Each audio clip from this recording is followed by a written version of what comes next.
So உலகம் பூரா பார்த்தீங்கன்னா, டெக்னாலஜில அட்வான்ஸா இருக்கிற ஒருத்தன், டெக்னாலஜி கம்மியா இருக்கிற இன்னொரு ஏரியாவுக்கு வந்தான்னா, அந்த நாட்டு மக்கள் அடிமைகளாக ஆவாங்க.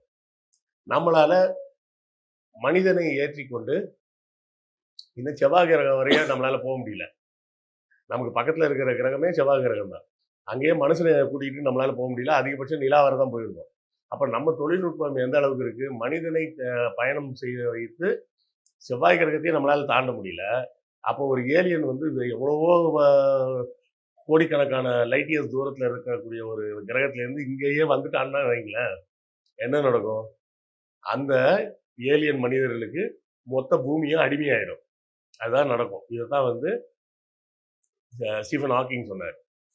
அது ஒரு புறம் இருக்கட்டும். அந்த ஏரியா 51 என்ன அப்படின்னு பார்த்தீங்கன்னா, அது ஒரு மிலிட்டரி பேஸ் அது.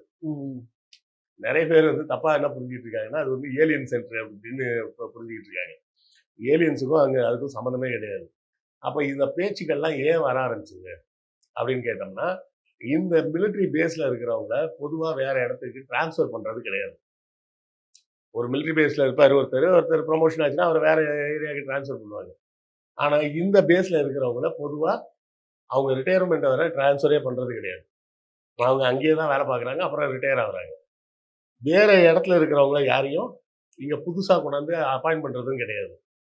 அங்க உள்ள என்ன ரிசர்ச் நடக்குதுன்றதும் யாருக்கும் வெளிய தெரியறது இல்ல.